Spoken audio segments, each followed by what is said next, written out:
Pianos. They have been an important staple in Western music since their invention in 1709. The piano is one of the most easily recognized musical instruments, and despite its size and cost, it can be found in almost any place that purports any kind of music. Since their creation, composers have tried to do very many different things with the piano, invent new genres, and get new sounds out of the instrument. Some of the world's most famous composers, such as Mozart, Chopin, and Rachmaninoff, all created revolutionary works for the instrument. During the 20th century, composers began trying to radically change the sound of the piano.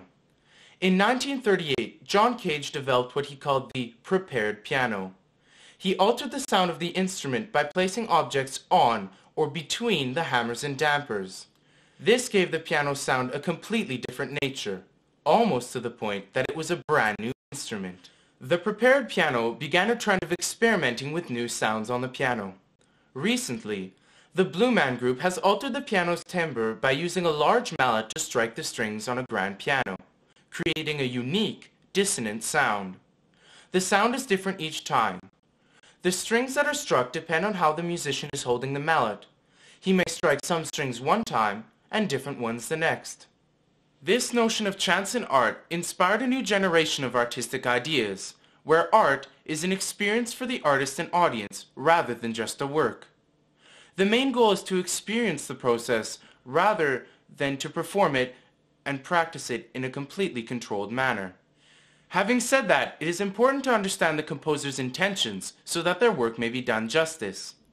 Once these intentions are satisfied, the performer may find that there are as many ways to correctly perform the piece as there are ways to interpret it. In this documentary, we will be showcasing an ongoing work entitled Piano Transplants by Annea Lockwood. In this series, pianos are slowly transformed through juxtaposition with environmental agents. If we think back to John Cage's prepared piano, we can understand what the composer meant when she mentioned her desire to permanently prepare a piano. Lockwood refers to her pieces as sound sculptures that involve the eyes, ears, and indeed the whole being. We will be performing 3 of these piano transplants. The first and most well-known is entitled Piano Burning. In this event, a piano is set alight and one listens to the sound it makes as it burns. These sounds could include strings popping or pieces of the piano falling to the ground. We will witness as it slowly transforms to ash. Lockwood marvels at the slow revealing of the piano's interior and the different colors that are a result of the different materials involved in the creation of a piano.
This next piece is a little bit more subdued in nature. Piano Drowning was first performed in a cattle ranch in Amarillo, Texas, where an old, defunct upright piano was slowly eased into a shallow pond with a clay bottom. The piano was played a bit and left to sink in the clay. Many people have wrongly interpreted Lockwood's piano transplants as senseless destruction or art in death. However, Lockwood is interested in something less predictable, arising from the gradual action of environmental forces, fire, wind, water, earth, and plants on an instrument designed for maximum control. She is intrigued in the ongoing process of transformation rather than looking for the end result.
As individual sections, each of these events shows something different. As a group, they can deliver a powerful message as well. Interpretation is an individual and personal thing. Each of these works has a different meaning for everyone. In fact, you may come up with an interpretation of your own. What can be appreciated about Lockwood's piano transplants are that they stimulate thoughts, ideas, and imagination as all good art should. Let's take a look at some of the ways in which these piano transplants have been interpreted. One interpretation sees the piano transplants as a sort of analogy to the decline of Western culture, where the piano has come to symbolize Western civilization, and its slow decay reminds us that even the greatest of societies will eventually fall. We can also take a more literal look at Miss Lockwood's own words. She has used the phrase slow transformations in describing her piano transplants. This phrase becomes very applicable in describing the work and indeed the natural world itself. These transformations can be seen in the slow changing of the seasons, the Earth's rotation around its axis and the slow growth of plants and animals. Lockwood's piano transplants centers these changes around a single focal point, namely the piano. Finally, we will take you through a tour of our piano garden. This third event involves partially burying a piano underground. Like piano drowning, this event is similar in that it emphasizes a much slower transformation than experiencing a burning piano. It is also similar to piano drowning in that the piano is simply left to deteriorate, though the means are of course very different. Where water and small fish may dissolve a piano underwater, a buried piano may play host to a baby tree or a family of small mammals. Lockwood appreciates the juxtaposition of the highly designed pianos with the plants and trees, growing freely and a little wild-looking. The piano, whose materials once came from nature, is now giving back, its materials supplying nutrients to the soil and its frame a potential home.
Over the course of this documentary, we have looked at possible symbolic interpretations of the piano transplants, the decline of Western culture, and the slow transformations present in nature. In our discussions of this work, one implication that frequently came up was a reference to death and fate. If we take a more literal look at the piano transplants, we will come to realize that each one of us will eventually meet one of the fates that our pianos have met. All things, man-made and natural, will eventually succumb to cremation, ground burial, or water burial when the time comes. Another symbolic way to look at the piano transplants is to see each event as a step in death. The burning piano would represent the anger, grief, And finally, smoldering acceptance surrounding death. Piano drowning would then represent the assimilation of the body back into nature. And finally, Piano Garden would remind us that we may play a part in new life even after we've played our last song.